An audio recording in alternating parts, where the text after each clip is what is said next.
और उस विचारों के अनुरूप हमारी सरकारें काम कर रही है। कांग्रेस ने देश की जनता के साथ विश्वासघात किया है। जो वादे किए कि 100 दिन में महंगाई कम करेंगे, महंगाई कम करने के बजाय 3 गुना बढ़ा के रखी है। और बहनों और भाइयों, इस देश को बचाने का काम आपको करना है। और एक बात मैं आपको कहना चाहूंगा कि कांग्रेस पार्टी जब अच्छे कार्य पर, सुशासन के आधार पर गांव, गरीब, मजदूर, किसान के कल्याण करने की बातें कहने के बाद जब काम नहीं कर सकी, तो इस चुनाव में कांग्रेस पार्टी की सबसे बड़ी पूंजी अगर कोई है तो उसका नाम है डर, भय। कांग्रेस पार्टी इस देश के अल्पसंख्यक समाज के मन में यह डर पैदा करना चाहती है, यह भय निर्माण करना चाहती है कि भारतीय जनता पार्टी आएगी तो इस देश में मुसलमानों का भविष्य बहुत अंधेरे में है।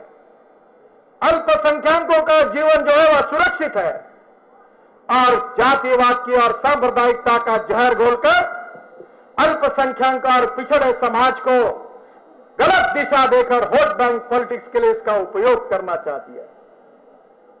मैं भारतीय जनता पार्टी का एक कार्यकर्ता के नाते जो हमको पढ़ने के लिए मिला है, जो संस्कार हमको मिले हैं, हम ये कहते आ रहे हैं और हमने हमारे जीवन में उसके अनुसार व्यवहार किया है कि कोई भी व्यक्ति उसके जात से बड़ा नहीं होता, उसके धर्म से बड़ा नहीं होता, उसकी भाषा से बड़ा नहीं होता, उससे सेक्स से कौन सा इससे बड़ा नहीं होता। कोई भी व्यक्ति उसकी गुणवत्ता के साथ बड़ा होता है। इस समाज की छुआछूत, अस्पृश्यता, जातीयता हम पूरी नष्ट करेंगे। और भारतीय जनता पार्टी में अटल बिहारी वाजपेयी जी के शासन कार्यकाल में और हमारे किसी भी राज्य सरकार के कार्यकाल में हमने जात, पंथ, धर्म, भाषा के आधार पर किसी के साथ अन्याय नहीं किया, न हम किसी का तुष्टीकरण करेंगे, न किसी के साथ अन्याय करेंगे। सबके साथ समान न्याय होगा और सबको समान मौका मिलेगा। यही भारतीय जनता पार्टी का विचार है। और इसलिए कांग्रेस के इस कुप्रचार का आपको जवाब देना होगा। भारतीय जनता पार्टी मुसलमानों के खिलाफ नहीं है। भारतीय जनता पार्टी आतंकवाद के खिलाफ है, आतंकवादियों के खिलाफ है। भारतीय जनता पार्टी धर्म के आधार पर किसी को डिस्क्रिमिनेट नहीं करना चाहती है।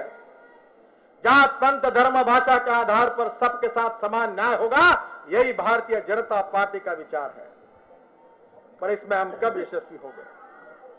जो आपका मिशन है मैंने पढ़ा। मैं आपसे प्रार्थना करता हूं कि नारे कितने भी दिए जाएंगे, भाषण कितने भी अच्छे होंगे, उससे काम नहीं होगा। आपके मिशन में लिखा है कि हर मोर्चा की हर इकाई की बैठक होनी चाहिए और हर बूथ पर 2 महिलाएं, उनके नाम तय होने चाहिए। हर पोलिंग सेंटर पर 2 महिलाएं काम करेगी। मैं भारतीय जनता पार्टी का पूर्व अध्यक्ष हूं। 3 दिन पहले नागपुर के भारतीय जनता पार्टी ने मेरे बूथ का, पोलिंग सेंटर का प्रमुख मुझे बनाया और मैंने अब मेरे पोलिंग सेंटर की मीटिंग बुलाई है। ये हवा में चलने वाले नेता नहीं चलेंगे, जमीन पर काम करना होगा।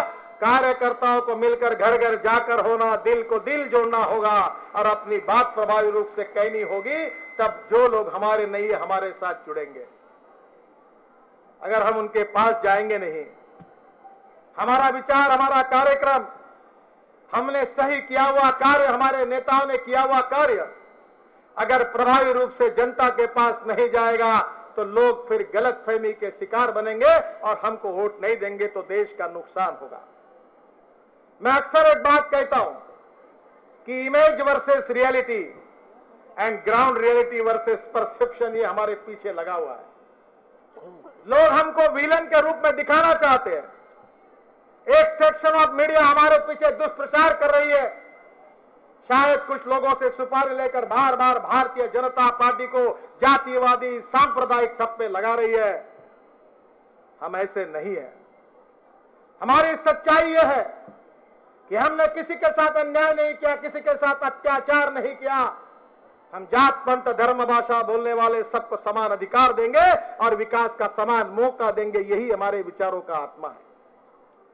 और इसलिए आपको प्रभावी रूप से लोगों में जाना होगा। जो आज हमारे नहीं है उनके मन में अगर गलतफहमी होगी तो दूर करनी होगी। घर घर जाना होगा, हर वोटर के पास जाना होगा, महिला मोर्चा का संगठन सशक्त बनाना होगा। इंडस्ट्री से लेकर एग्रीकल्चर तक सभी सवालों का अध्ययन करना होगा। प्रभावी रूप से अपने विचार रखने होंगे। और आपका जैसे सुषमा जी जिस प्रकार से लोकसभा में अपने आत्मविश्वास के साथ देश की समस्या पर बात करती है, अपना विचार रखती है, उसी प्रकार से एक एक महिला अपने बूथ पर उतने ही प्रभावी रूप से अपनी बात रख सकेगी तो भारतीय जनता पार्टी की ताकत बहुत बढ़ेगी। एक बात आप मुझे पूछोगे कि ये कैसे संभव है, तो एक बात पक्की है कि no one is perfect and no one can claim that he is perfect. उत्तम, अधिक उत्तम, सर्वोत्तम, अप टू इंफिनिटी। ये मत समझिए कि जिस विषय में अगर अपने को ज्ञान नहीं होगा तो सब मिलता है। मैं कॉमर्स ग्रेजुएट हूं, मुझे इंजीनियरिंग का कुछ नहीं समझता, और मैं मैनेजमेंट का ग्रेजुएट हूं, लॉ मैंने किया है, पर इस देश में सबसे ज्यादा कंक्रीट का काम मेरे नाम पर जमा है, जबकि मैं इंजीनियर नहीं हूं। और इसलिए आप ऐसा मत समझिए आप में से एक एक महिला कार्यकर्ता सुषमा जी जैसा बोल सकती है, बात कर सकती है, विचार रख सकती है। पॉजिटिव आत्मविश्वास, हमारे विचारों के प्रति कटिबद्धता और देश और समाज के प्रति समर्पण और गरीबों के प्रति संवेदनशीलता, यही भारतीय जनता पार्टी का एक कैरेक्टर है, एक चरित्र है। आप बड़ी संख्या में यहां आई है। मिशन 2014 आपको मिलने वाला है। मिशन का अर्थ यही होता है कि जब तक मिशन पूरा नहीं होता तब तक कोई सुख की नींद नहीं लेता। इस मिशन को लेकर दिल्ली से आपके गांव में जाकर आपके संकल्प को दोहराकर आने वाले चुनाव में, और मैं आपको प्रार्थना करता हूं, मुझे इस बात की चिंता नहीं है कि भारतीय जनता पार्टी का शासन आता या नहीं आता, कौन प्रधानमंत्री होता, कौन मंत्री होता, यह महत्वपूर्ण नहीं है। आज देश दिवाला पिटने की स्थिति में है। महीने भर के अंदर देश का सोना गिरवी रखना पड़ेगा, ऐसी देश की आर्थिक हालत है। आज किसान आत्महत्या कर रहे हैं, बेरोजगारों की संख्या बढ़ रही है, मां बहनों के साथ अत्याचार बढ़ रहे हैं और कांग्रेसी देश को लूट रहे हैं। वो अनूप जलोटा का गाना था, राम नाम की लूट मची है, लूट सके तो लूट। तो सोनिया और मनमोहन सिंह जी का गाना है कि बस अब तो लक्ष्मी दर्शन की लूट मची है, लूट सके तो लूट, जितना जमता उतना तू देश को लूट। यही चल रहा है। 2G स्पेक्ट्रम, कॉमनवेल्थ गेम, कोल घोटाला, सब सुषमा जी बोलेगी, समय की कमी है। भ्रष्टाचार से देश को लूटने वाले इस कांग्रेस वालों को बचाना है, देश को बचाना है, और देश को बचाने की ताकत केवल भारतीय जनता पार्टी में है। ये परिवर्तन का नया इतिहास लिखने की जिम्मेदारी आपके ऊपर है। एक संघर्ष का बिगुल बजाकर हमारी अध्यक्षा,